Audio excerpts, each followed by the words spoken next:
They'll show you highlights. We'll show you what really happened. This is beyond the box score, where every pitch, every possession, and every play is broken down like never before.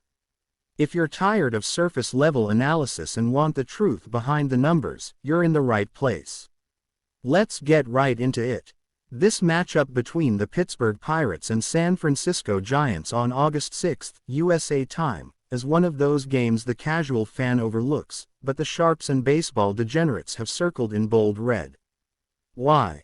Because there's value. And if you know how to read the lines and play the player matchups, this is the kind of game that could make your Monday a lot more profitable than your weekend.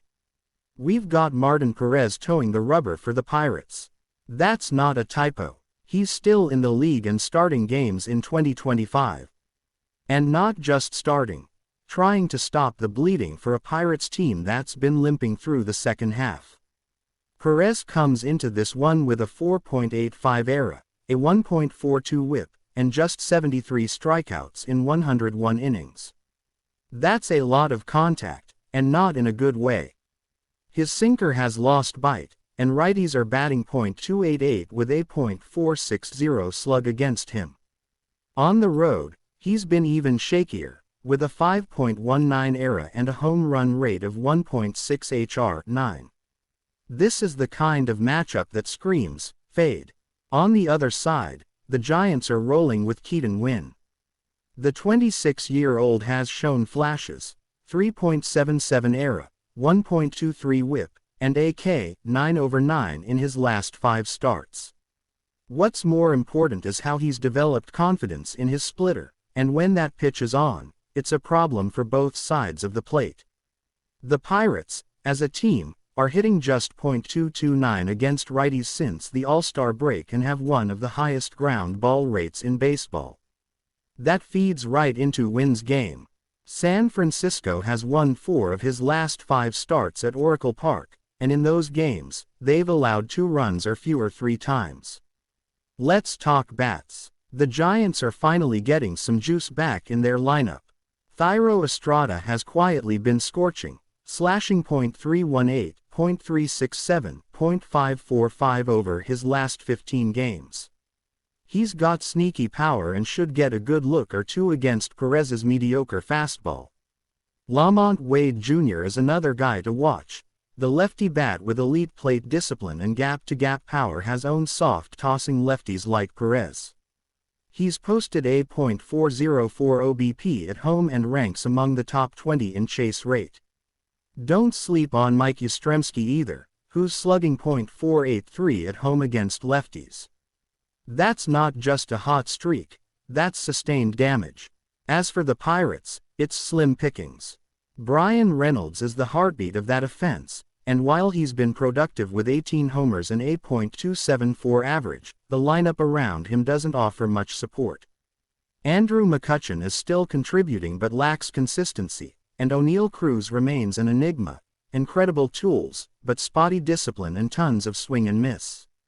The Giants' pitching staff can exploit that, especially at home where they've held opponents to just 3.1 runs per game since July.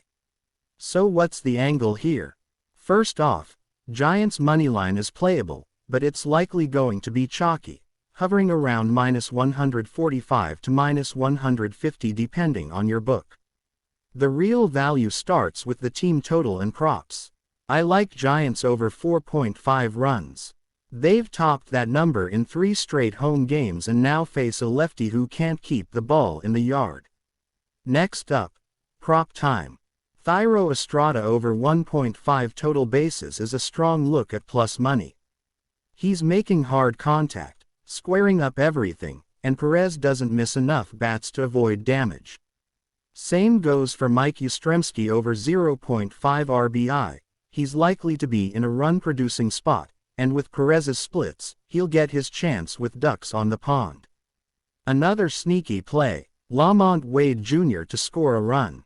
He's drawn walks in 18% of plate appearances versus LHP and sets the table well for the middle of the order.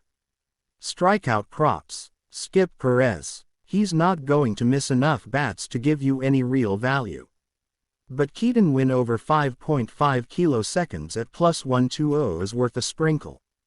The Pirates have struck out 9.3 times per game on the road since the break and have the fourth highest K rate versus right-handed pitching in that span. Win can slice through the lower half of that order with ease. Let's build a quick SGP for the full ride. Giants ML, Estrada 2 plus total bases, Yastrzemski 1 plus RBI, and Keaton wins 6 plus strikeouts. That's a parlay that should land north of plus 750, depending on your book and odds movement. If you want to play it safer, take the Giants ML and over 4.5 team total as your base with a couple of lighter prop sprinkles on the side. Final score prediction: Giants 6, Pirates 2. San Fran continues to hold it down at Oracle, and the Pirates continue to search for answers they don't have. Don't overthink it. Fade Martin Perez, back the home arms, and ride with the more complete squad. If you're looking for a side play or early same-game parlay boost, target first 5 innings. Giants minus 0.5 F5 is another sharp look. The Pirates are 3-1-0-2 in F5s over their last 15 games, and Perez has allowed multiple runs in the first 3 innings in 5 of his last 7 starts. Jump on the Giants early and let that bullpen lock it down late. This is the kind of game where you don't try to be cute. The Giants have the better pitcher, the hotter bats, and the deeper bench. The Pirates, just another NL Central team looking lost on a West Coast swing. That's not the spot you want to be backing. We've got 2 heavyweights in the batter's box, both sitting atop their divisions, both clawing for playoff positioning, and both coming off series where bats were blazing. The Phillies, sitting at 69-43, just keep finding ways to win. Whether it's Harper cranking homers into the second deck, or Zach Wheeler going 7 scoreless, this team is legit. Meanwhile, the Orioles at 67-45 are still neck and neck with the Yankees in the AL East, and they've done it with the third best road record in the league and a fearless bullpen. The line is tight. Most books opened this game around a pick'em with slight juice on the Phillies at home, but this isn't a spot you just blindly back the favorite. Let's break this one down. First off, pitching. The Phillies are throwing out Christopher Sanchez, who's quietly become one of the most reliable arms in the rotation. He enters with a 2.94 ERA and a whip under 1.00. Over his last 6 starts, he hasn't given up more than 3 earned in any outing and has struck out 31 across 33.2 IP. He doesn't overpower, but his command is surgical. On the flip side, the Orioles counter with Kyle Bradish. Say what you want, but the dude is a bulldog on the mound. 3.18 ERA, 1.08 whip, and he's been especially sharp post All-Star break. Last time out against the Mariners, he went 6.2 innings, gave up just 1 run, and punched out 8. He's averaging 9.6 K9 this year, and if he brings that slider with bite, he can absolutely neutralize the lefty-heavy Philly lineup. Now, let's talk lineups. The Phillies are rolling with Harper, Turner, Schwarber, and Bohm. That's a top 4 that can destroy both velocity and spin. Harper's OPS in July was over 1.000, and he's hitting .327 since June 1st. Turner's finally heating up too, and when he gets on, it's havoc. On the Orioles side, Adley Rutzman is a walking extra base hit against lefties. .305 AVG, .545 SLG versus LHP, and Gunnar Henderson has 23 bombs and counting, many coming in clutch moments. Don't sleep on Jordan Westburg or Ryan O'Hearn either. This is one of the most balanced lineups. In the AL, they don't just hit, they grind. The bullpens, huge factor here. The Phillies' pen is anchored by Jose Alvarado, Gregory Soto, and Jeff Hoffman, all with errors south of 3.50 and wipeout stuff. But the O's pen is probably the best in the game right now. Yenier Cano, Dylan Tate, and Cionel Perez are locked in, and Craig Kimbrell's experience still matters late in tight games. Both bullpens can hold a lead, but here's the key. The Orioles' relievers are far better against lefties, which may negate some of the Phillies' core damage guys late in the game. So where's the betting value? Let's start with the side and total. The Phillies are around -115 on the ML, and the total is sitting at 8.5. I'm staying away from the side. Too close to call, but the under 8.5 is in play here with two solid starters and elite bullpens. Both teams are also in the top 5 in bullpen era over the last 30 days. This has 4-3 vibes. Strikeout props are live. Sanchez has a line set at 5.5, and I like the under. The Orioles don't K much. They're 28th in K% versus LHP. But Bradish's line is 6.5, and I lean over. Phillies are middle of the pack in K% versus RHP, but Bradish's stuff plays up, especially early. He's cleared 6+ Ks in 5 of his last 6 starts. Home run props. You already know the answer. Bryce Harper at +400 is tasty. He's got the highest XSLG on the team, and Bradish has given up 9 homers to lefties this year. On the Orioles side, give me Gunnar Henderson at +430. Sanchez lives in the zone, and Henderson doesn't miss mistakes. Total bases. Harper over 1.5 at +125 is in play. And Adley Rutzman over 1.5 at +145 is sneaky. He's been murdering southpaws. SGP legs. Bradish 6+ Ks. Under 9.5 total runs. Harper to record a hit. Phillies +1.5 run line. That's coming out to +420 at most books.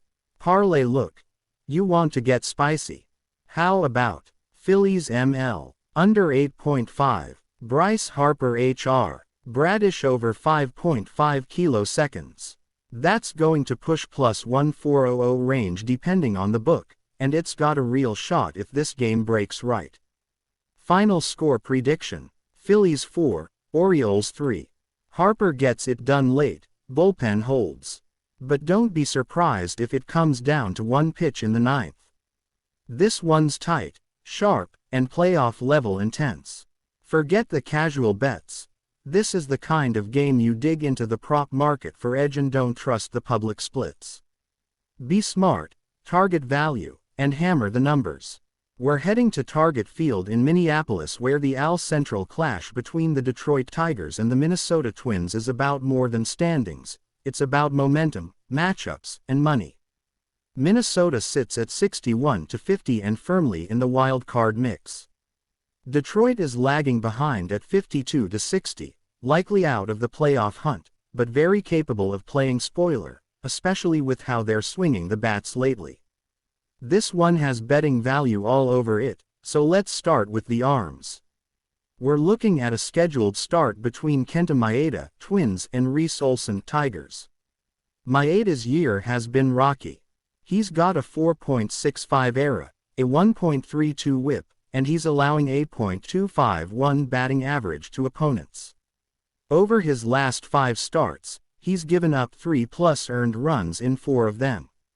His strikeout stuff isn't missing many bats anymore, only a 21.7% K rate, and he's been tagged for 13 homers in just 85.1 IP. Not exactly ace material. Meanwhile, Olson has actually been the Tigers' quiet gem. Despite his 3-9 record, he owns a 3.52 ERA, 1.14 WHIP, and opponents are hitting just .219 against him. His advanced metrics back it up. His 3.73 ERA and 3.89 FIP suggest he's the real deal. He's had 6 straight starts allowing 2 earned runs or less and even handled the Yankees and Guardians with composure. Let's go to the bats. Detroit's offense isn't flashy. 23rd in team ops, 27th in hours, but lately they've been showing more life. Riley Green has a .282 AVG with 13 hour and 36 RBI. Kerry Carpenter is on a tear with 17 bombs and 8.498 SLG. Add in rookie Colt Keith and a streaking Matt Vierling, and you've got a lineup that can punish a pitcher struggling with location. Minnesota, on the other hand, is a streaky power team. They've hit 150-plus homers this year and sit top 10 in team slugging. Carlos Correa and Royce Lewis have returned and are making an impact, and don't forget about Ryan Jeffers, who's popped 16-hour with a .502 SLG. But when the Twins aren't hitting the long ball, they're striking out a lot. Minnesota leads the AL in team strikeouts with over 1,100 kiloseconds. That's a red flag against a precision pitcher like Olson who excels at command. Now to the bullpens. The Tigers bullpen has been sneaky decent. Alex Lang, Jason Foley, and Shelby Miller have all sub 3.25 ERAs. The Twins' pen has been lights out lately too, with Joan Duran bringing 100 miles per hour gas and Griffin Jax locking down late innings. Edge goes to Minnesota slightly, but this game could be decided before the pen is even needed. Let's get into the bets. The moneyline has Minnesota favored around -155, with Detroit plus 130 to plus 135 depending on your book. That line is too wide. Olson is the better starter right now, and Detroit has been scrappy on the road 27-29 away. I'm locking in Tigers plus 1.5 on the run line at -145 for safety. I also love the Tigers F5 mega leaders at plus 110. Olson's been dealing, and Maeda has been getting touched up early. Don't be surprised if Detroit's up 2-1 or 3-1 through 5. Let's cook some props. First, Riley Green over 1.5 total bases plus 120. He's got hits in 9 of his last 11 games and has been feasting on righties.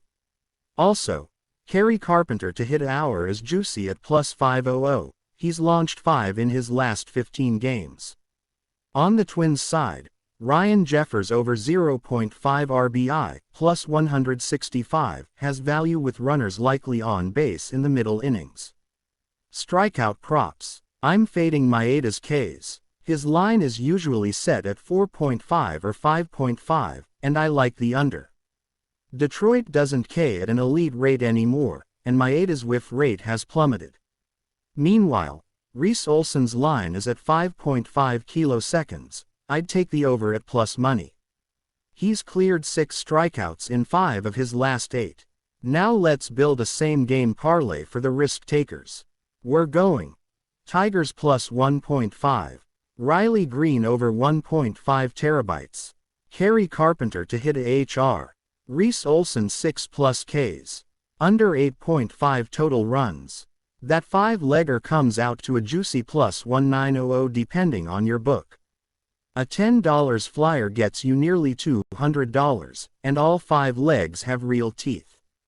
Don't sleep on it. Final score prediction. Tigers 4, Twins 3. Olson outduels Maeda, Green and Carpenter do damage, and the Detroit bullpen shuts it down. Minnesota's bats go cold, and Detroit pulls off the upset on the road. Underdog value, smart props, and a sneaky good game for bettors. Let's talk Mets vs. Guardians, August 6th, a sneaky good matchup that's not getting enough love, but it should. You've got 2 teams in very different positions right now. The Guardians are legit, sitting atop the AL Central, still holding that plus 100 run differential like it's a trophy, and they've earned it. Meanwhile, the Mets have turned the corner after that ugly first half. Since the break, they've been grinding out wins, their lineup is healthier, the bullpen isn't blowing every lead, and their starters are finally pitching with some fire. This game has all the makings of a classic Sunday rubber match that could turn into a betting goldmine if you read it right. Let's start with the pitching matchup, and yes, this is where it gets interesting. Right now the Mets are throwing out lefty David Peterson, who's been serviceable since rejoining the rotation, but serviceable won't cut it against this Cleveland lineup. Peterson is carrying a 4.17 ERA over his last 5 starts, and opponents are slashing .280, .350, .450 against him. The command has been shaky.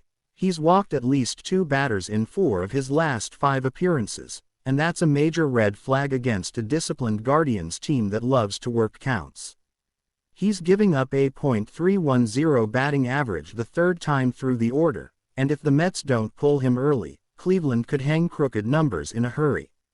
Across the diamond, Tristan McKenzie toes the rubber for the Guardians, and while he's been inconsistent this year due to lingering arm issues, he's looked sharper in his recent outings. McKenzie's last start was 6 innings of 1-run ball with 8 strikeouts against a hot-hitting Tigers team. He's holding righties to a .211 average this season, and the Mets lineup is loaded with right-handed bats. McKenzie's curveball has been electric lately, generating a 42% whiff rate over his last 3 starts, and if he can keep the ball in the zone early, he's in position to dominate. From a hitting standpoint, let's talk about some key bats. For the Guardians, Jose Ramirez is the engine, plain and simple. Over his last 15 games, he's slashing .342, .417, .579 with 4 homers and 14 RBIs. The guy is locked in and demolishing mistake pitches. Pair that with Stephen Kwan and Josh Naylor, who's quietly putting up a .310 average with 18 bombs on the year, and you've got a lineup that can grind out runs in bunches. The Guardians rank top 5 in OBP over the past 30 days, and they're doing it without swinging out of their shoes. They get guys on base and make you pay. On the other side, the Mets' bats have been a roller coaster. Pete Alonso is still a threat with 29 homers, and Jeff McNeil is heating up with a .347 average over his last 10 games, but the rest of the lineup is still figuring it out. Francisco Lindor has flashes, but the consistency isn't there. Brandon Nimmo has quietly posted a .375 OBP in the last 30 days, and when he gets on, the offense tends to flow. But the bottom half of the lineup is still a dead zone, and if McKenzie gets ahead early, it's tough to see the Mets stringing together much unless the bullpen implodes. Now let's break down the betting angle. The Guardians are listed as -140 favorites, and the total is sitting at 8.5 runs. That number feels sharp, but there's value in the full game over. Peterson doesn't match up well against this patient Cleveland offense, and the Mets bullpen is overworked. Even though Edwin Diaz is back, they've leaned on the middle relief guys a lot in the past week. On the flip side, McKenzie hasn't gone deep into games often this year, so Cleveland might need to get 4 innings out of their pen too. There's also potential for late-game fireworks if either starter falters early. Best bet: over 8.5 runs -110. Both teams are capable of putting up 4+ runs here, and with warm weather in Cleveland and 2 starters that don't go deep, this could be a game where the bats wake up. Prop market: let's go. Jose Ramirez to record 2+ total bases -115, he's been raking, has great splits against lefties, and Peterson doesn't have an out pitch to put him away. Ramirez is the heartbeat of this offense and he's seeing the ball well. Pete Alonso to hit a home run +330, you're giving me Alonso in a day game, against a pitcher who occasionally leaves hangers over the middle. Sign me up. He's due, and he's still top 10 in barrels per plate appearance. Tristan McKenzie over 6.5 strikeouts +125, the Mets are middle of the pack in K%, but McKenzie's stuff is sharp right now. If he gets through 6, he's clearing this number. Stephen Kwan over 1.5 hits +140, he's a contact machine. With the way Peterson nibbles, Kwan could easily go 2 for 4 and keep this lineup moving. SGP time. Let's build one. Guardians ML. Over 8.5 total runs. Jose Ramirez 2+ total bases. Tristan McKenzie 6+ strikeouts. That 4-leg SGP is paying out around +550 on most books, depending on your lines. It's aggressive, but every leg feels alive. If you want to play it safer, drop the McKenzie strikeouts and bring it down to +280 territory.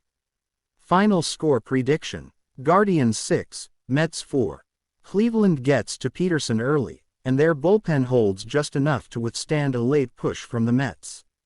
Not a blowout, but a solid home win for a team that's looking more and more like a legit playoff threat. Back Cleveland, play the over, and let the bats cash those slips. We've got a divisional NL Central clash as the Chicago Cubs, 55-59, square off with the Cincinnati Reds, 60-53, at Great American Ballpark.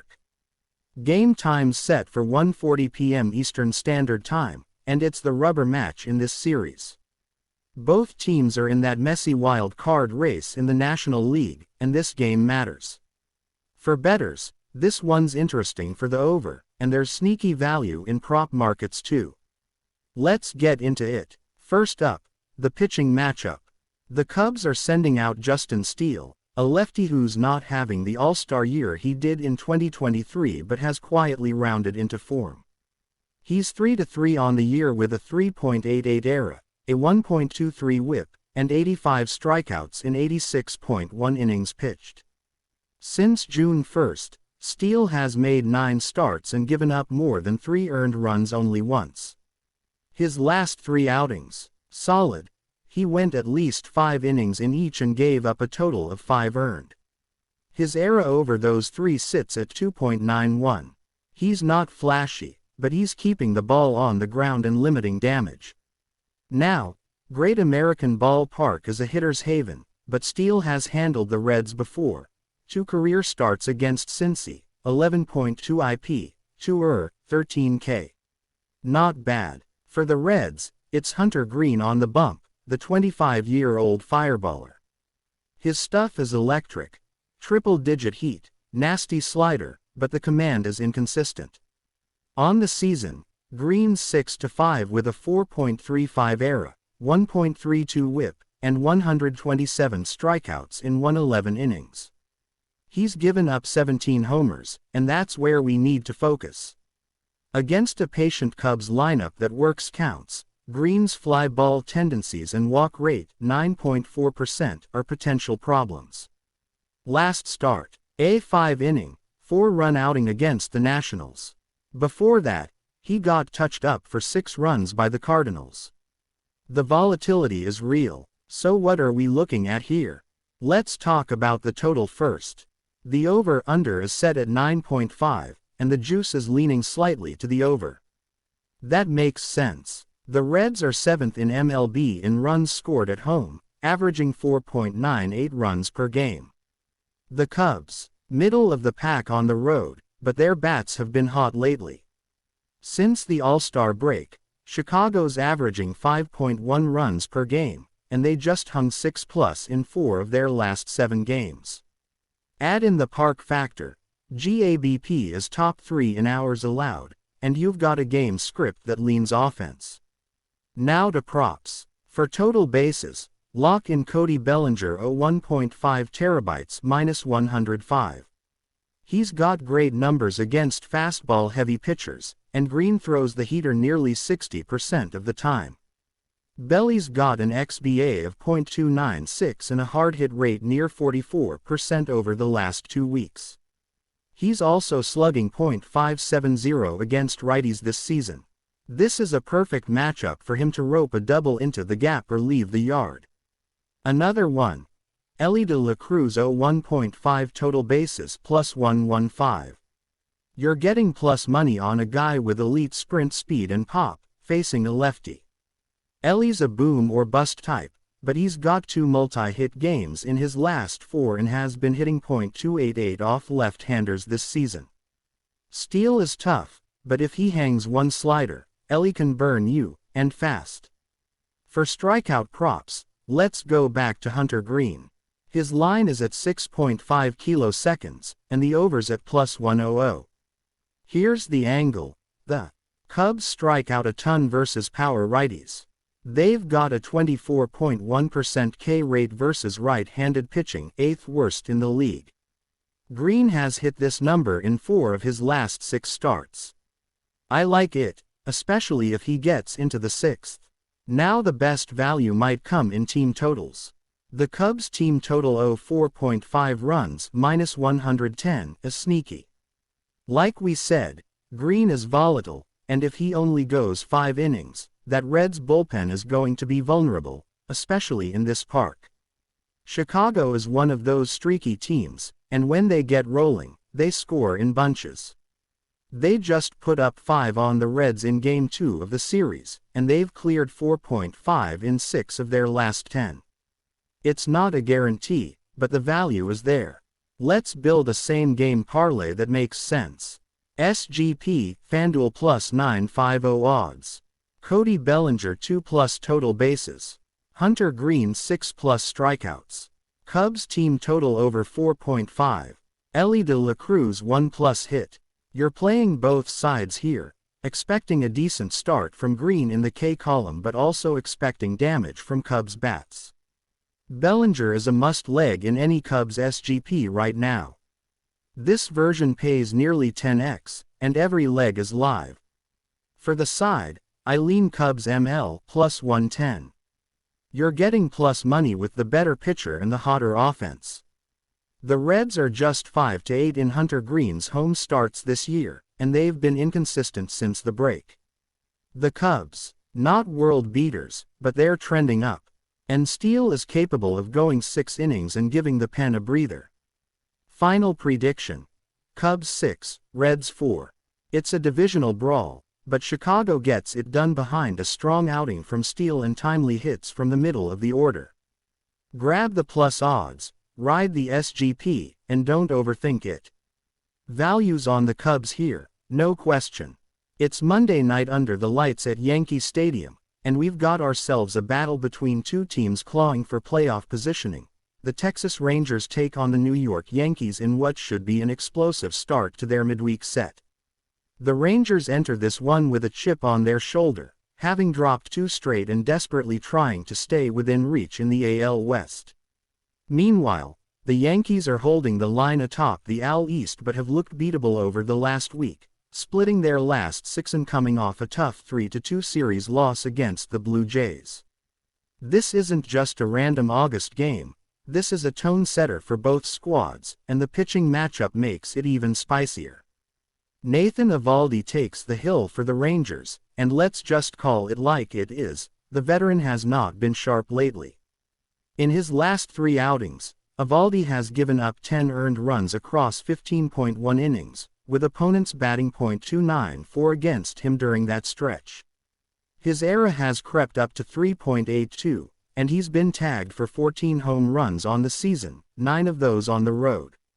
His fastball velocity is down slightly from last season, sitting at 94.1 miles per hour, and he's struggled to miss bats. A 21.8% strikeout rate and a 9.7% swinging strike rate are both well below average for a pitcher of his pedigree. Against a Yankees lineup that crushes righties at home, 116 WRC plus versus RHP at Yankee Stadium, this could get ugly in a hurry. Giancarlo Stanton has a .643 slugging percentage off Eovaldi in 14 career abs. Aaron Judge, 3 bombs in 12 plate appearances. This is a nightmare matchup for the Texas righty if he doesn't locate perfectly. On the flip side, the Yankees hand the ball to Clark Schmidt, who's quietly becoming one of the more reliable arms in the AL. Schmidt owns a 3.41 ERA on the season with a sparkling 1.14 whip, and his home splits are even better, a 2.89 ERA at Yankee Stadium with a sub-1.00 whip. He's kept the ball in the park, allowing just 7 homers in his last 10 starts, and opponents are hitting just .228 against him in that span. What makes Schmidt effective is his cutter-sinker mix that induces a lot of weak contact. He's not a big strikeout guy, only a 23.6% K rate, but he throws strikes and forces batters to beat him with the bat. The Rangers have struggled against pitchers like Schmidt, ranking 23rd in the league in OPS .661 versus cutters and 26th in batting average against sinkers. When it comes to offense, the Yankees are just flat out better right now. They rank 4th in MLB in home ops .792, and 2nd in home runs at home, 81 in 52 games. Anthony Volpe has been a spark plug in the leadoff spot, and the power in the middle is just relentless. Judge, Stanton, and Torres can all flip the game in a heartbeat. The Rangers, on the other hand, have been painfully inconsistent. Corey Seager is mashing .287, .359, .525 with 24 hours, but outside of him, the lineup has underperformed. Adolis Garcia has cooled off big time in the second half, hitting just .208 since the All-Star break, and Josh Jung is still on the IL. As a team, Texas ranks 22nd in runs per game on the road and 20th in OBP away from Arlington. That's not going to cut it in a hitter's park like Yankee Stadium against a team like this. Let's talk betting. The Yankees opened as -135 favorites and that line is holding steady, with public money rolling in on the Bronx Bombers at over 70% as of Monday morning. The total is sitting at 8.5, and the over might seem tempting given the stadium and potential power on display, but take a closer look. The Yankees are 6-2 to the under in their last 8 at home, and Clark Schmidt unders have hit in 9 of his last 13 starts. Meanwhile, the Rangers have failed to score more than 3 runs in 6 of their last 10 games. Eovaldi might get rocked, but Schmidt should limit damage, so we're leaning the under here. Player prop time. Aaron Judge to hit a home run is sitting at +275 and that's absolutely in play given his numbers versus Eovaldi. He's also +125 for 2+ total bases, which feels like stealing money. Giancarlo Stanton is +500 to go yard and +105 for 2+ total bases. With how hard he's hitting the ball lately, average exit velocity of 94.7 miles per hour in his last 10 games, this could be a multi-hit night for him. On the Texas side, Corey Seager is +120 for 2+ total bases and +375 to homer. He's the only Ranger we trust against Schmidt. Avoid Garcia props. He's looked lost lately. Strikeout props are worth exploring too. Clark Schmidt is set at 5.5 kiloseconds with the over at -105, and that's in a smash spot. The Rangers strike out 24.6% of the time against righties on the road and have whiffed 10+ times in 5 of their last 7. Schmidt isn't elite in strikeouts, but this matchup and stadium factor push him closer to the over. If you're building a same-game parlay, start it with Yankees moneyline. Add Aaron Judge 2+ total bases, and throw in Clark Schmidt 5+ strikeouts. That gets you in the +375 range. For a moonshot parlay, go Yankees ML plus Judge Hour plus Schmidt 6+ Ks plus Stanton 2+ total bases. That'll boost you up to around +1400 odds depending on the book. Not for the faint of heart, but it's got legs. Final score prediction: Yankees 6, Rangers 2. Eovaldi gets chased early, Schmidt goes 6 strong, and the Bronx Bombers keep mashing in their own backyard. Rangers just don't have the offense right now to keep pace in this stadium. The Yankees are healthier, more consistent, and simply better in every key metric at home. Take New York to roll. The Rockies head north of the border tonight to face the Blue Jays in a matchup that should scream mismatch, at least on paper. The Rockies, at 44-69, continue to limp through the dog days of August, sitting dead last in the NL West with a run differential of -145 and a brutal 19-38 record on the road. Toronto hasn't exactly lived up to preseason expectations, but they're still hanging around .500 and just within shouting distance of the AL wildcard picture. They've now won 5 of their last 8 and have an opportunity here to build some momentum with a soft series against one of the league's worst pitching staffs. Toronto is expected to throw Kevin Gausman, who's quietly putting together a very solid year despite some spotty run support. Gausman enters with a 7-7 record, 4.08 ERA, and 1.28 WHIP across 20 starts, but the advanced metrics suggest he's been a bit better than those numbers imply. His FIP sits at 3.54, and he still boasts an elite 10.5 K9 rate. What's encouraging here is the matchup. Gausman feasts on teams that chase outside the zone and can't handle the splitter, and the Rockies are just that kind of team. Colorado strikes out at the 7th highest rate in baseball, 24.5%, and ranks near the bottom in both barrel rate and expected WOBA. They're also horrific against right-handers, hitting just .233 with a .665 ops as a team. On the other side, the Rockies counter with Ryan Feltner, who's struggled to consistently find a groove this year. He's 2-8 with a 5.60 ERA, and his road splits are even worse. Opponents are batting .310 against him away from Coors Field, and he's allowed 10 homers in his last 8 starts.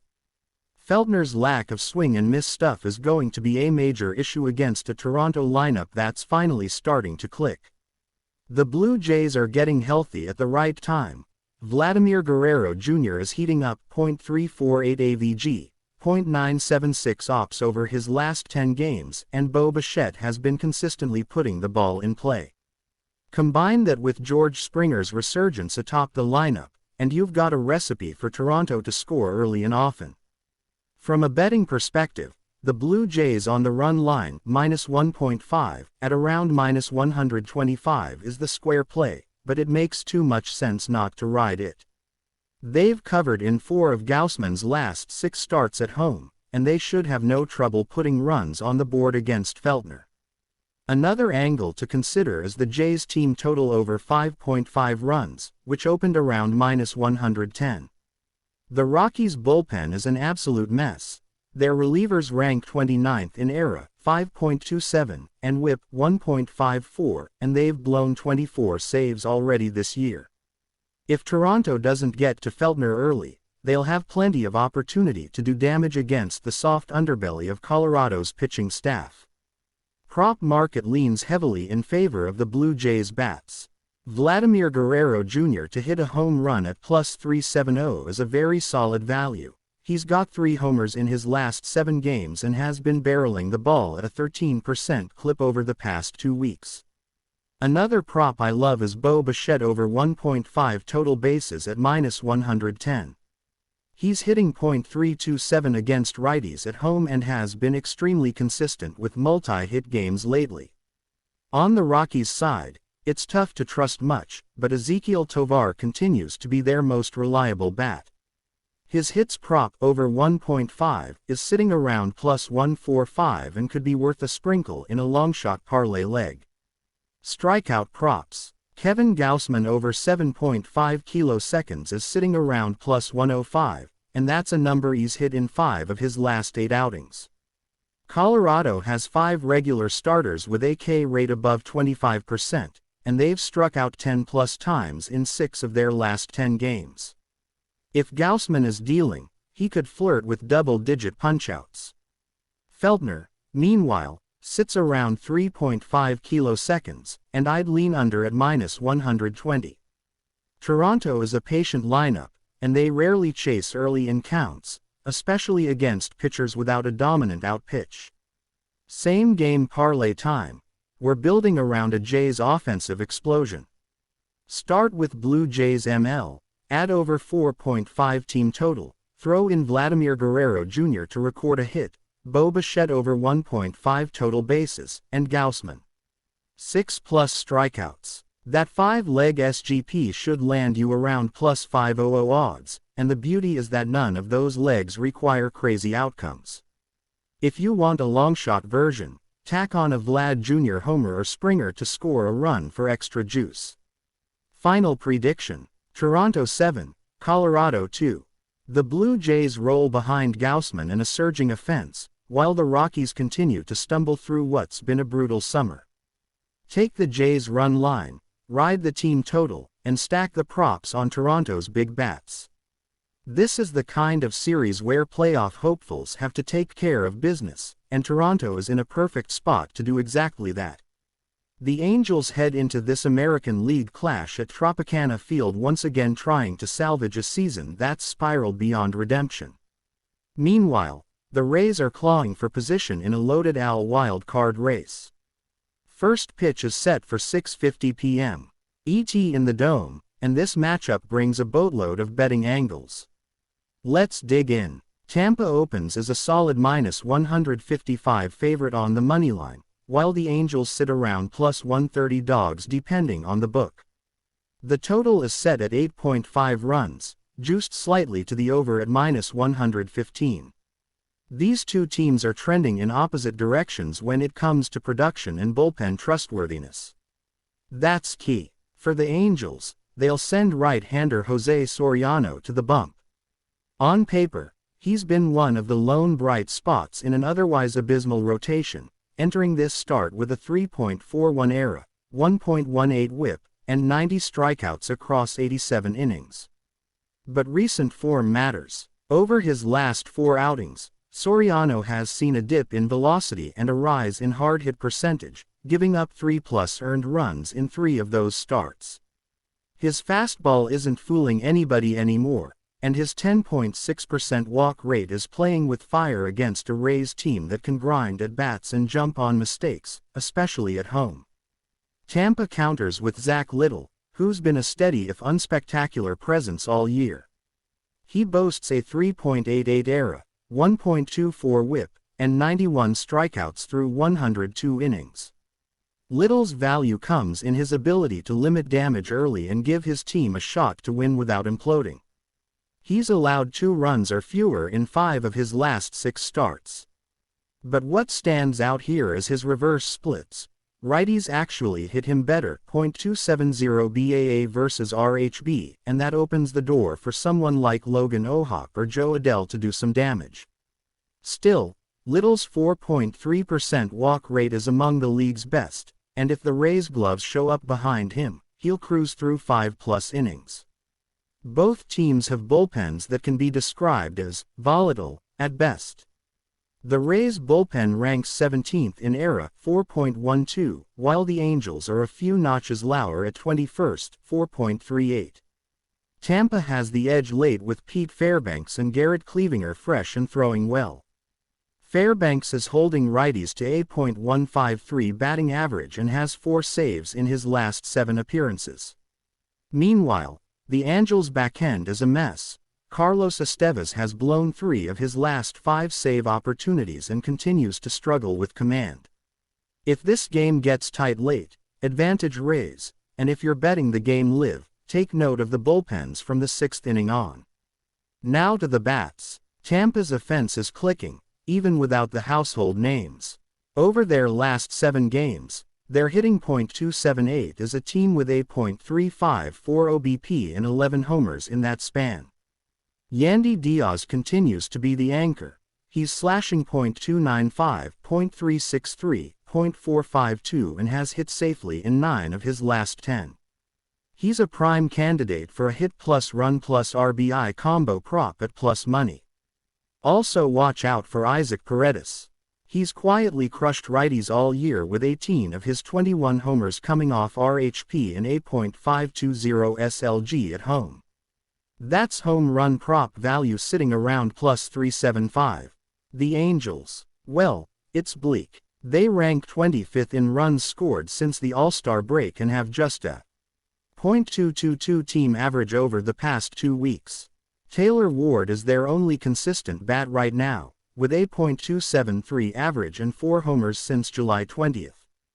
You can look at his total bases prop set at 1.5 plus 115, but otherwise, the pickings are slim. Mickey Moniak and Joe Adell strike out far too much to trust in a spot like this against Little's pinpoint command. If you're forcing an Angels prop, Logan Ohop for a hit plus RBI at plus 195 is sneaky, as he's been hot lately with 8 hits in his last 6 games and hits well against finesse pitchers.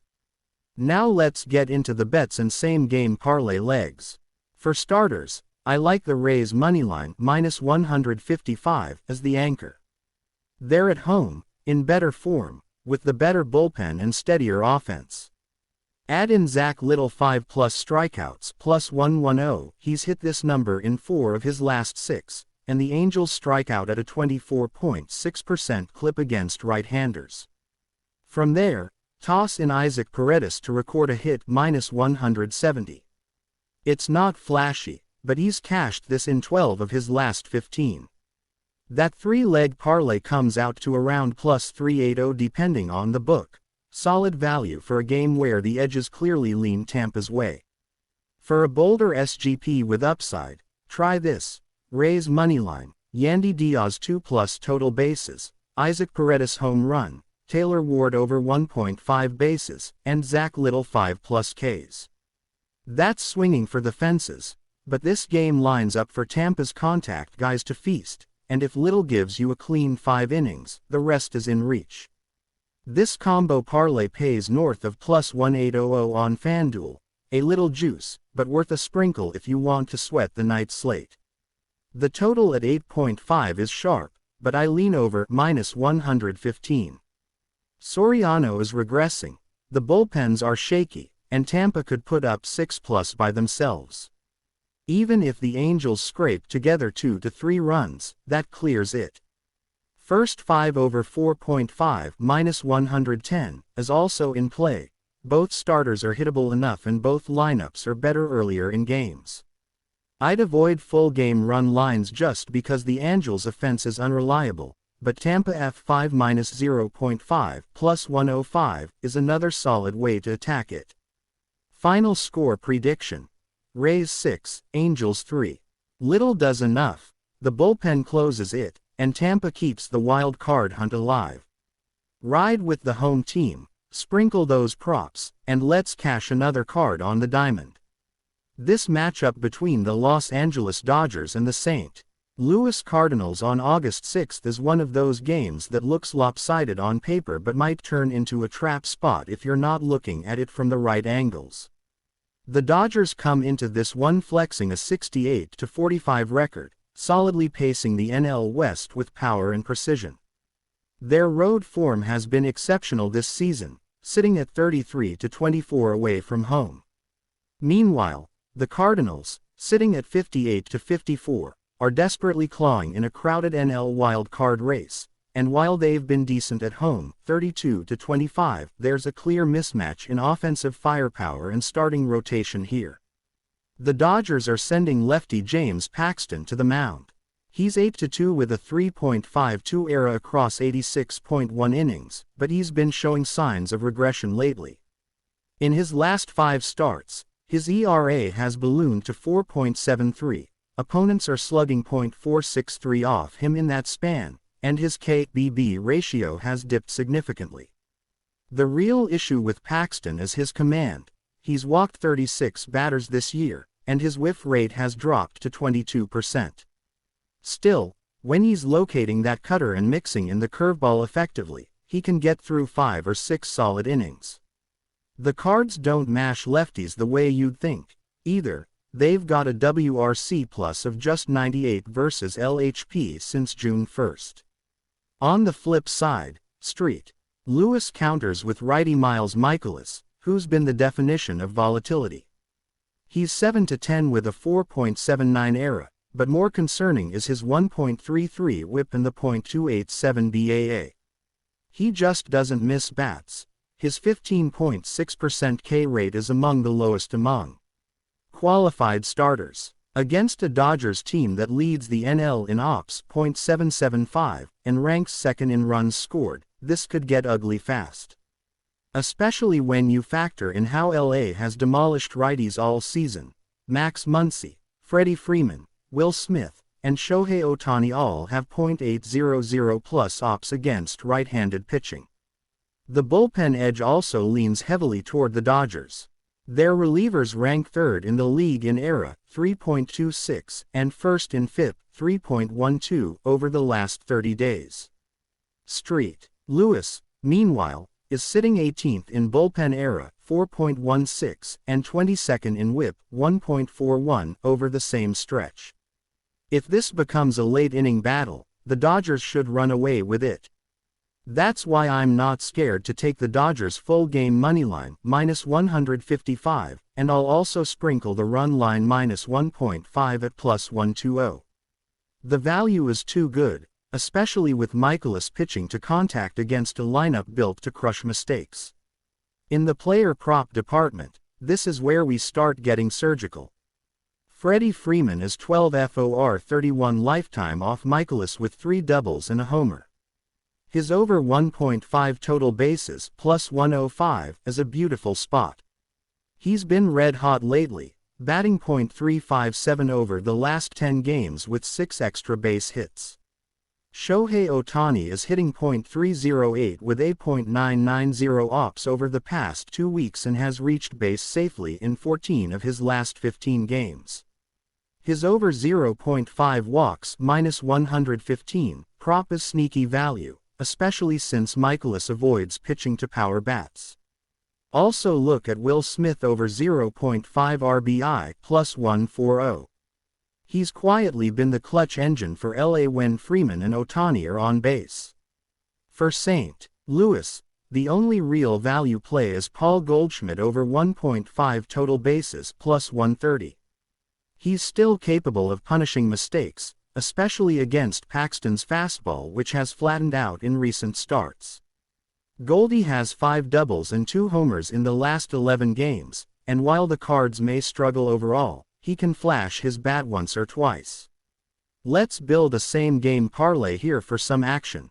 Start with Dodgers moneyline, add Freddie Freeman over 1.5 terabytes, then tack on Will Smith to record an RBI, and close it out with over 8.5 total runs, Paxton's recent form plus Cardinals' sneaky ability to tack on runs late.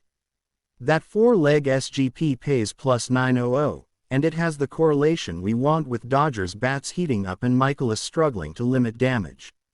If you're looking for a deeper longshot parlay, here's a juicy one. Freddie Freeman to homer plus 450, Ohtani to steal a base plus 750, and Dodgers minus 2.5 alt-run line plus 190.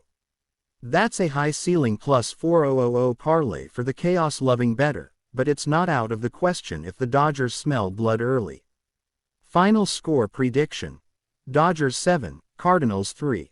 LA grabs early runs off Michaelis, Freeman and Smith rack up extra bases, and the Dodgers bullpen locks it down after 6.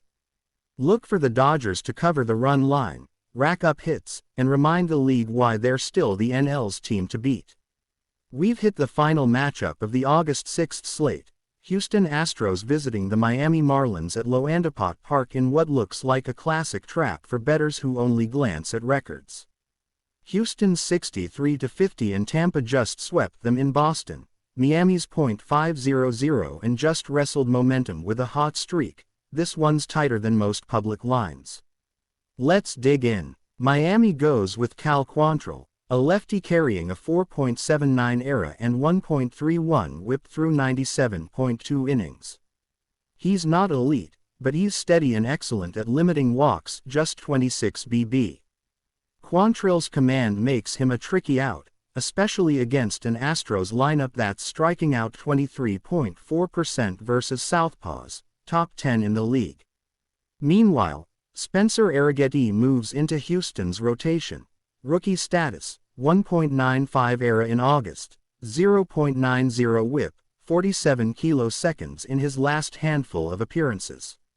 He doesn't blow pitchers away but relies on control and inducing weak contact, exactly what you want in Tropicana's park constraints. Offensively, Miami's not what they used to be. They hit .260 as a team, average par for home production, but they're thriving lately, winners in 5 of their last 6, including covering ATS 4 of those games. Kyle Stowers is their catalyst. .295 BA, 24 homers, .942 ops, emerging as their best player and all-star presence. Pair him with speedy bats like Xavier Edwards or Otto Lopez, and they can manufacture runs without stacking barrels, especially against a younger starter like Arrighetti. Houston's offense, even without Jordan, is still loaded. Peña, Bregman, Altuve, Diaz, Correa, back from trade, this group still slugs .800 plus and penalizes mistakes.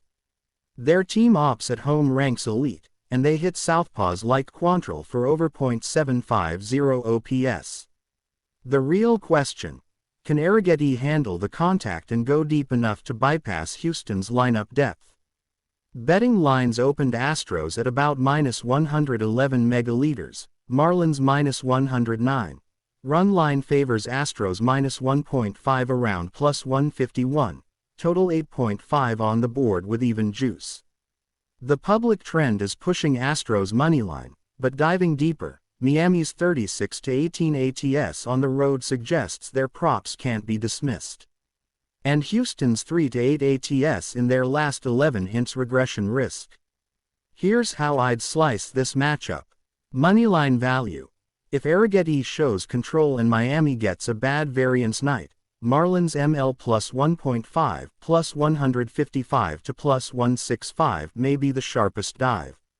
But being conservative, lock Astros ML for lead ticket equity. Houston's lineup is built for pressure. Total. Lean under 8.5 runs. Arrighetti's low walk rate, Quantrill's steady profile, and both bullpens are mid-tier but not sluggers. The public might overestimate Astros' offense after one big outing. Regression can set in. Over has hit 24 of Miami's last 57 home games, though, but trending under in Houston's recent games. Prospect props. Kyle Stowers to record a hit plus RBI, plus 180, main run producer for Miami, good bet against Houston's shaky rotation support. Jose Altuve over 0.5 hits, plus 160, veteran finds zone, and Quantrill doesn't miss bats. Lifetime .300-ish against lefties. Arrighetti over 5.5 kiloseconds, plus 105, Miami strikes out 27th in K rate versus LHP. Arrighetti has been racking up Ks lately, topping this line in 4 of his last 5 home starts. SGP build. Best neutral SGP. Astros ML. John Pena 1+ hit. Arrighetti over 5.5 kiloseconds right pointing arrow around plus 400 juice. Low variance, player performance correlation. Higher upside ticket. Marlins ML plus 1.5. Stowers RBI. Arrighetti over 5.5 kiloseconds. Under 8.5 total right pointing arrow correlates if Marlins hit late. Gives plus payouts plus 700 to plus 900 depending on book. Total base props. Stowers over 1.5 total bases at around plus 125 is juicy given slugger status versus Arrighetti's soft contact profile. Jeremy Pena over 1.5 total bases plus 130, he's been scorching versus LHP and drives the early lineup. Yainer Diaz over 0.5 walk, minus 115, bullpen work and being disciplined could get him on base in late innings. Run line. Astros minus 1.5 at plus 147 is tempting if you expect their big bats to erupt. They've covered that line in 4 of their last 6 games when Arrighetti starts at home. Final score lean. Astros 5, Marlins 3. Expected scenario. Arrighetti holds 6 decent but gives up 3 runs, Astros capitalize early, bullpen seals the deal. But if Arrighetti is wild or the Marlins feed off the hot streak, they could keep it tight or even pull the upset, on the run line value. There are bad teams, and then there are baseball teams like the Washington Nationals and Oakland Athletics. And when these two collide, it's not about who's better, it's about who's worse and how we can cash in on their flaws. You're looking at a matchup between two franchises going nowhere fast in 2025, with the Nats sitting bottom 3 in the National League and the A's. Well, they're still doing A's things, barely drawing crowds and selling talent like it's a garage sale. But bad teams don't mean bad bets. In fact, this is where the sharp value often lives because Vegas numbers tend to get lazy around matchups like this. Starting with the Nationals, Jake Irvin gets the ball and the guy has been surprisingly serviceable. Not elite, not a flamethrower, but in his last 5 starts he's given up 2 or fewer runs in 4 of them, quietly holding a 3.72 ERA with a 1.18 whip over his last 60 innings. He doesn't walk many, he doesn't strike out a ton, but he pitches to contact and against a lineup like Oakland's, that's not a bad thing. The A's are hitting just .221 as a team since the All-Star break and they've scored 3 or fewer runs in 12 of their last 17. In the past month, They're dead last in ops .608, strikeout rate 27.9%, and their power is gone. Brent Rooker's bat is ice cold, Zach Geloff is hitting under .180, and even J.J. Bleday, one of their bright spots, has cooled off. Simply put, Irvin's floor is high today. Now let's look at the A's side. Joey Estes is taking the hill, and you want volatility. He's got it. A 5.94 ERA on the year with an ugly 1.52 whip. His command is erratic. 18 walks in 53 innings, and opponents are hitting .273 off him with a 40% hard hit rate. He's a fastball-heavy pitcher, and the Nationals, believe it or not, rank 5th in MLB in batting average against four-seamers over the last 30 days, slugging .431 off that pitch. C.J. Abrams has been smashing fastballs, and Joey Meneses, while not a power guy, makes consistent contact and should eat against Estes, low 90s heat. The Nats' offense is averaging 4.8 runs over their last 10 games and are actually top 10 in OBP during that stretch. Don't let the team name fool you, this offense has found life lately. Let's talk bets. The Nationals' moneyline is sitting at around -125. You could play it straight, but the better value is the Nats' -1.5 run line at +145, given how uncompetitive Oakland has looked when they lose, average losing margin of 3.6 runs in their last 12 Ls. The total is 8.5, and that's a number I lean under on if you trust Irvin to hold the A's to 2 or less. That said, I like Nationals team total over 4.5 runs more. Estes is good for 4 innings max before that historically bad A's bullpen comes in. Oakland's bullpen era in the second half. Try 6.21. Worst in baseball, with 42 earned runs allowed over their last 15 games. As for props, let's get surgical. C.J. Abrams over 1.5 total bases +115 is one of my favorite picks on the board. He's 10 for his last 28.357 with 6 extra base hits, and he has a 94 mph average exit velo off right-handed pitchers in the past 2 weeks. Also looking at Keibert Ruiz over 0.5 RB is +135, as he's driven in runs in 4 of the last 6 and makes elite contact with runners in scoring position. On the A's side, fade central, I'm taking under 0.5 hits for Zach Geloff +145. He's in a 4 FOR39 slump with 15 strikeouts, and Irvin's low-velo sinker is the exact type of pitch that's been eating him alive. Strikeout props. Not many fireworks here, but Jake Irvin over 3.5 kiloseconds -120 is playable. He's not a big strikeout guy, but the A's chase outside the zone at the 3rd highest clip in the league and have punched out 9+ times in 7 of their last 9. You don't need Irvin to dominate. Just work through 5 innings clean and let the bats handle the rest. Time for that sweet same-game parlay. Let's keep it simple and smart. SGP Nationals vs Athletics +550 odds. 1. Nationals moneyline. 2. C.J. Abrams over 1.5 total bases. 3. Jake Irvin over 3.5 strikeouts. 4. Zach Geloff under 0.5 hits. That's a 4-legger with a solid floor and explosive upside if the trends hold. If you're feeling risky, throw in Nationals team total over 4.5 to push it past +900. Final prediction. Nationals win 6-2. They score early, get Estes out of the game, and pile on against the worst bullpen in the sport. Irvin goes 6 innings, gives up 1 solo shot, and the Nats bullpen locks down the final third. This is the type of game Washington has quietly started winning, not because they're good, but because they're opportunistic and Oakland is flatlining. Let's talk about Red Sox vs Royals, because this matchup might not scream primetime to the casual fan, but if you're locked into the numbers and riding betting edges, this one's got value written all over it. You've got Kansas City continuing to push above expectations, sitting at 61-52 and chasing the Guardians in the AL Central, while Boston is hanging around .500, sitting at 56-56, fighting for their postseason lives in the AL East and wild card. The Royals have been one of the better home teams in baseball this season, but Boston just roughed them up at Fenway not long ago. Now we shift to Kauffman Stadium, where things could get trickier for a Sox team that's been inconsistent on the road.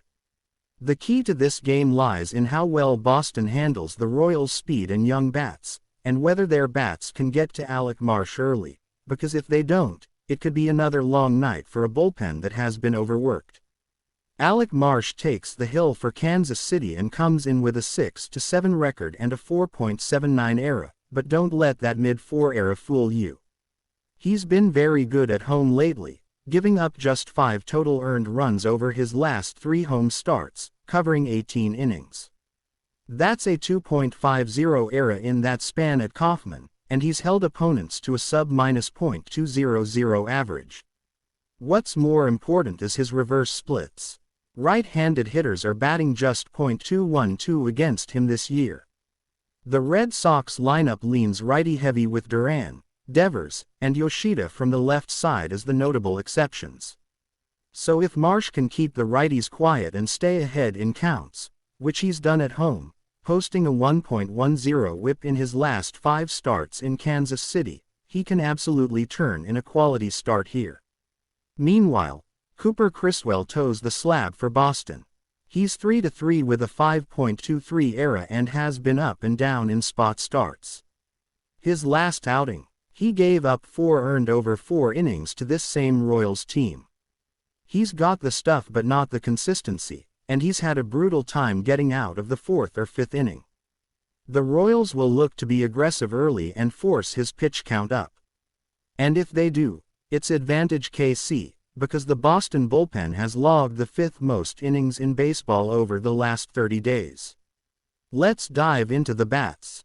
Boston comes into this one with Rafael Devers riding a 9-game hit streak, batting .327 in that stretch with 4 homers and 11 RBIs. He's also slugging .581 against righties on the season. Jarren Duran has been a doubles machine, hitting .305 on the year with 34 doubles and 23 steals, and when he gets on, it changes the way teams pitch to Devers and O'Neill. Duran's over 1.5 total bases is one of my favorite plays on the board at +110, and his stolen base prop at +230 is very live if he reaches. For the Royals, Bobby Witt Jr. has been red hot again. He's up to 26 homers and 32 steals with a .313 average, and he just keeps getting it done. The dude is hitting .345 over his last 15 games and is making a strong push for AL MVP consideration. He's +500 to hit a home run and +170 to swipe a bag. Add in Vinny Pasquantino, who owns a .289 average at home and has slugged .541 in the last 2 weeks, and there's some real power for KC in the middle of the lineup. I also like MJ Melendez as a sneaky value play. He's quietly hit safely in 7 of his last 9 and is +185 for over 1.5 total bases. From a betting standpoint, the Royals are slight home favorites at -115 on the money line, with the Sox coming back at -105. The total is set at 9.5, juiced slightly to the over at -115. And that number makes sense. Boston's last 7 road games have all hit 9 or more runs, while the Royals have seen 5 of their last 6 home games go over this same number. That's partly because of Kansas City's improved offense but also due to their bullpen, which has been shaky outside of James McArthur. Both of these bullpens rank in the bottom half of MLB in ERA over the last month. The over 9.5 is playable again here, especially given that both starters are likely to be chased early. You're also getting decent alt-line value. Over 10.5 pays +110 and over 11.5 pays +145. That's a ladder you can climb if the wind's blowing out at Kauffman. Let's build a same-game parlay now that can bring some real value. Here's what I'm locking in. Jarren Duran 1+ hit, Bobby Witt Jr. 1+ total base, Rafael Devers over 0.5 RBIs, game total over 8.5, and Alec Marsh 4+ strikeouts. That 5-leg SGP sits at around +775 depending on your book, and every piece of that has statistical backing. Marsh has struck out 4 or more in 9 of his last 12 starts, Devers has been driving in runs like clockwork, and Witt Jr. is basically a lock to reach base. You could even get wild and throw in a Bobby Witt Jr. stolen base for +170 or make it a combo RBI stolen base play at +500. I also like a 2-leg parlay of Jarren Duran over 1.5 total bases and Red Sox TT over 4.5 runs at +310. Final call. I'm on the over 9.5 for the game as the main play. I think the Royals win this one 6-5 in a back-and-forth game where the bullpens blow leads. If you're looking to go moneyline, KC at -115 is solid given their home form and the matchup advantage of Marsh over Criswell. The Duran stolen base prop is a dart throw I like at longer odds, and Bobby Witt Jr. to go yard at +500 is the kind of play that cashes in big when it hits. This isn't a marquee matchup, but for bettors who do their homework, Red Sox vs Royals is a value goldmine. Let's cash it. The Braves and Brewers hit the field at 7:15 p.m. ET in Milwaukee, in what feels like a de facto playoff brain test. Atlanta is sitting at 72-42 and cruising atop the NL East. Milwaukee is 65-50 and still leading the NL Central thanks to elite bullpen work and surprising depth in the lineup. This showdown is all about rainmakers, starting pitchers, bullpen leverage, and which team lands run-conducive blows first. The public is split, but smart money sees one side with an edge. Atlanta sends Pablo Lopez to the mound. Ignore the name. This is a guy with serious command issues and inconsistency despite the flashy 3.38 era. Over his last 4 starts, he's walked 12 batters, allowed 13 earned runs, and his whip has ballooned to 1.45. His swing and miss rate has dropped to 19%. Down from 23% earlier in the year. This split-zone warehouser has a bad habit. He climbs the ladder versus aggressive lineups like Milwaukee's. The Brewers rank 4th in MLB in strikeouts per at-bat lately, and they've been crushed by cutters and sinkers, Lopez's go-to pitches. If he doesn't locate early, this is going to get ugly. On the flip side, Milwaukee counters with Eric Lauer, a lefty with solid sinker command and reverse split trouble. He's carrying a 3.86 ERA and 1.24 whip, but here's the kicker. He gets lit by left-handed bats. .293 AVG versus LHP this season. Enter Austin Riley and Marcell Ozuna, both lefties who can pick a spot when Lauer gets ahead. Ozuna's slugging .527 since the break, and Riley has ripped 13 of his 28 homers against southpaws. Those odds alone open value on Braves props in this spot. Offensively, both lineups bring juice. Boston, or Atlanta, has a loaded top 4. Ozzie Albies, Riley, Matt Olson, and Ronald Acuna Jr., all top 10/lines versus RHP. Milwaukee counters with Christian Yelich 15 HR, William Contreras 12 HR, and fast-rising rookie Jackson Chourio who's already at 28 doubles this season. Yelich has been solid late, hitting .312 with runners on base over his last 12 games. Contreras is slugging .509 on road trips, and Chourio's speed creates chaos anytime he reaches. Bullpen-wise, the Brewers have arguably the best group in baseball, a collective 2.98 ERA and ultra-reliable arms after the 5th inning. Josh Hader remains the shutdown closer. Atlanta's pen isn't shook. They're 4th in ERA since July, but they lack the depth of Milwaukee's group, especially if they rely on Tier 2 guys in high-leverage spots. This game may come down to the margins after the 7th. Let's talk betting value. The early moneyline is pushing Brewers at -115 while Braves sit +105 in many books. That seems off. considering Lopez's command volatility and Lauer's ability to quiet right-handed bats deep. On value, Braves ML at plus 105 is tempting, a classic fade the homogenized line angle. But the safer play, especially with risk control, is Braves plus 1.5 run line at minus 145 given the pitching mismatch and home offense consistency from Milwaukee is less stable early. The game total is set at 8.5 with even juice. I lean over here. Lauer has allowed first-inning runs in 8 of his last 10 starts. Lopez's command issues almost guarantee multiple walks or a big first inning. This combination plus both bullpens being middle tier makes over 8.5 an edge play. If you're cautious, first 5 innings over 4.5 is a strong alternative. Both starters struggle early and the offenses typically attack fast. In props, target the matchups.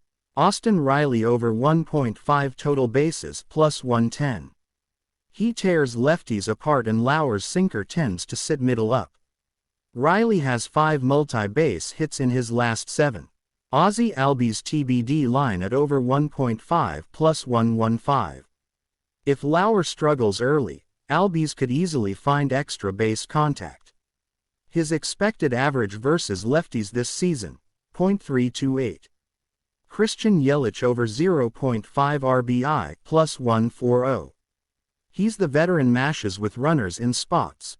While the Braves' pen isn't elite, Westbrook and Iglesias have given up inherited runs in close games. Yelich thrives in those second-inning chaos situations. Josh Hader under 1.5 earned runs minus 125. This is routine for him, and if this game stays close, Hader closes it out with his usual wipeout slider to lefties. Strikeout props offer value if you like the over.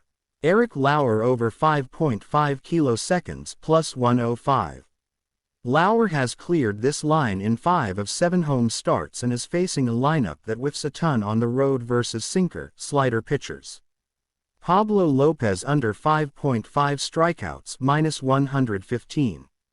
He's only cleared that line in 1 of his last 6 starts and Atlanta sticks with disciplined hitters on the road.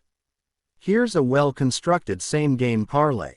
Braves ML. Austin Riley over 1.5 total bases. Yelich RBI. Over 8.5 total runs. That 4-leg SGP sits around plus 750 odds with strong correlation if Lopez gets hit early and both lineups respond. A more aggressive build would tack on Lauer over 5.5 kiloseconds and flip to Braves minus 1.5 run line, giving a mid-1000 plus alt edge play if you're confident in Riley, Yelich, and early runs. Final score prediction. Brewers 6, Braves 5. Milwaukee wins on timely early offense, closes it late, but Braves hang with them thanks to first few innings bursts and hustle at the plate. That's a tight margin setup. You want props and run lines more than a straight chalk ticket. Best bets ranked. 1. Braves plus 1.5 RL minus 145. 2. Over 8.5 total runs minus 110. 3. Riley over 1.5 terabytes plus 110. 4. Lauer over 5.5 kiloseconds plus 105. 5. Yelich RBI plus 140. Lock it in, keep the bets smart, and let the books sweat. The Arizona Diamondbacks head into Petco Park to face the San Diego Padres in a pivotal NL West clash, and both teams are desperate to build momentum as the playoff race heats up. Arizona is clinging to wild card hopes, but they've struggled to find consistency. San Diego, on the other hand, has a roster full of stars, but their performance has oscillated between dominant and downright puzzling. With these two squads trying to stabilize their seasons, this matchup has the makings of a high-leverage showdown for bettors and fans alike. The D-backs are expected to send Brandon Pfaadt to the mound, and while his raw stuff has promise, his results this season have been mediocre at best. Pfaadt owns a 4.82 ERA across 21 starts, and right-handed hitters are slugging .463 against him. His home run problem remains a massive concern, especially against a Padres lineup that features serious pop from both sides of the plate. Pfaadt has allowed at least one homer in 10 of his last 12 outings, and his hard hit rate remains in the 39th percentile. Against a team like San Diego, that could spell trouble. Expect the Padres to look to ambush him early, particularly with hitters like Manny Machado and Fernando Tatis Jr., who feast on fastballs in the zone. On the other side, San Diego hands the ball to Michael King, who's been much more consistent of late. King enters this game with a 3.63 ERA and an impressive 10.5 K9. His changeup has been a true weapon against lefties, generating a 38.4% whiff rate, and he'll need it against guys like Corbin Carroll and Kettle Marte. But what's really stood out is King's recent stretch. Over his last 5 starts, he's allowed just 7 earned runs in 31 innings. He's kept the walks in check, and more importantly, he's induced weak contact at a high rate. King's barrel rate is just 6.7%, which puts him in the 80th percentile across MLB pitchers. That could be the edge San Diego needs to suppress Arizona's run-scoring potential. Offensively, both teams bring different strengths to the plate. The Padres lean heavily on their stars, Tatis, Soto, Machado, and Bogaerts, but they've also started getting key contributions from depth guys like Ha-Seong Kim and Luis Campusano. Over the last 15 days, San Diego ranks 4th in the league in ops at home, .822, and they're averaging 5.4 runs per game at Petco during that span. Meanwhile, the Diamondbacks have been sluggish offensively, hitting just .232 as a team since the All-Star break. Their inability to drive in runners in scoring position has haunted them. Despite getting decent OBP numbers from their top guys, their slugging percentage has cratered to just .389 over the past 2 weeks. From a betting standpoint, San Diego is the clear value here. The Padres are -145 on the money line, and that number is justified given the starting pitching edge and home performance trends. Arizona sits at +125, which may tempt sharp bettors looking for underdog value, but with Pfaadt's inconsistency and their recent offensive struggles, it's a risky play. The total is set at 8.5, and based on the starters, the under might be worth a look. Michael King has been efficient, and Petco remains a pitcher-friendly park. The under has hit in 6 of the last 8 games these two teams have played in San Diego, and if King can go 6 strong, the Padres' bullpen should be able to hold down the fort. As for props, there's some juicy value on the board. Juan Soto to hit a home run is sitting at +420, and with Pfaadt's homer issues, that's worth a sprinkle. Manny Machado is +140 for 2+ total bases, and given his track record against Arizona pitching, that's a prop I love. On the D-backs side, Corbin Carroll is +120 for a stolen base. He's got 34 on the year and will likely look to be aggressive if he gets on base. For strikeout props, Michael King is listed at 6.5 kiloseconds with +100 on the over. Arizona has struck out at the 11th highest rate in MLB over the last 10 games, so there's value on the over if King is stretched out to 6 innings. Looking to build an SGP for this one, here's a high upside 5-leg same-game parlay. First leg, Padres moneyline. Second leg, Manny Machado 2+ total bases. Third leg, Michael King 6+ strikeouts. Fourth leg, Corbin Carroll to record a hit. Fifth leg, under 9.5 total runs. This parlay comes in at around +950 odds depending on your book, and the legs all correlate well. Padres win behind a solid King outing, Machado produces at the plate, Carroll gets a hit but the D-backs don't explode offensively, and the total stays under. If you want a safer 3-leg parlay, drop the Carroll hit and the under, and just ride Padres ML, Machado 2+ bases, and King 6+ Ks for around +400. Final score prediction: Padres 5, Diamondbacks 3. Michael King continues his hot stretch, the Padres bullpen slams the door, and the San Diego offense does just enough damage off Fott to cover the run line. Padres -1.5 is also a viable option at +150. With playoff urgency setting in and the Padres trending in the right direction, this looks like a spot to back the more complete team at home. Ride the pitching edge, the home crowd, and the big bats to cash in on this NL West duel. This late afternoon tilt between the Seattle Mariners and Chicago White Sox at 1:10 p.m. ET might seem unassuming, but it's a perfect example of where we find betting edges in lesser followed matchups. Seattle's still clinging to wild card relevance, while Chicago feels like a reboot waiting to happen. On paper, this looks like a road chalk for Seattle, but between pitching volatility, shifting weather, and offensive trends, there's plenty to parse. Don't zone out.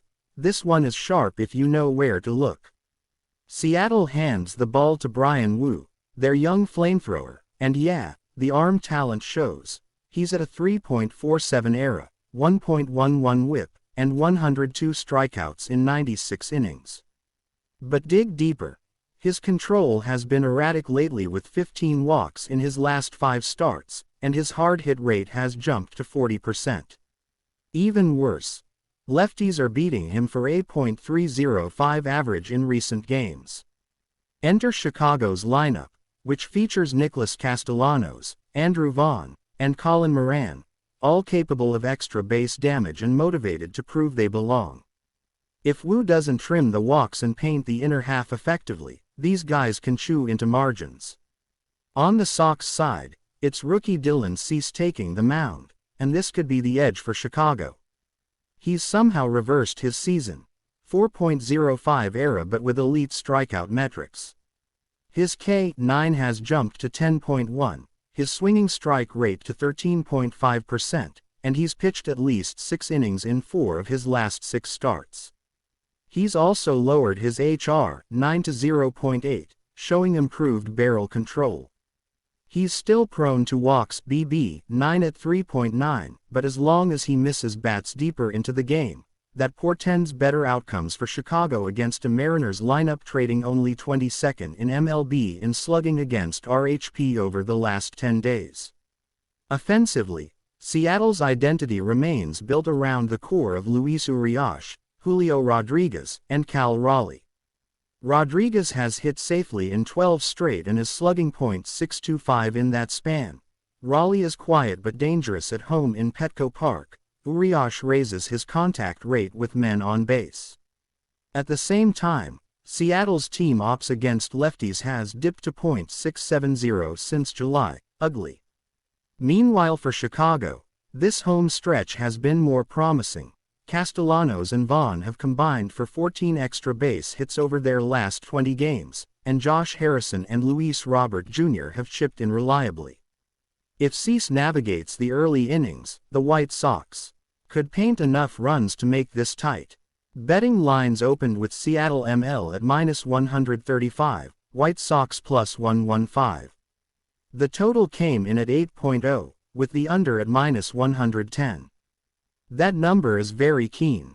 Petco plays big for offense, but Seattle's lineup is inconsistent, and Cease has shutdown capability against contact-prone teams. I'm leaning under 9.0, expecting both starters to strike early and bullpens to eat innings. If either starter gets pulled early, the over will juice up fast, so live value might shift, but for action now, under is the smart lean.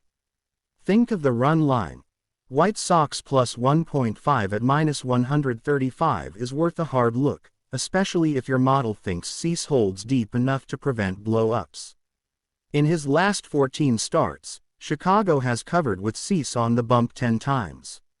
Seattle meanwhile has failed to cover away with Woo on the mound in 6 of his last 9 road starts. Now let's dial into props. Nicholas Castellanos over 1.5 total bases +120. He's dealing lately and matches up well against a fastball first pitcher like Woo who loses cutting action on his heater late in counts.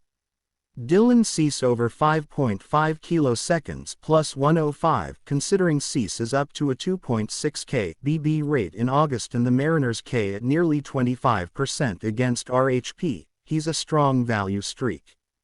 Julio Rodriguez anytime hour plus 450. He's slugging .531 against lefties this season and has pulled enough mistakes from Cease to make this viable at neutral odds. Seattle team total 5+ runs minus 110 is worth a sprinkle if you expect early Seattle rallies, especially in a scenario where Cease gets knocked around early. Let's construct a sharp same-game parlay. Conservative mid-range ticket. White Sox plus 1.5 RL. Castellanos over 1.5 terabytes. Cease over 5.5 kiloseconds.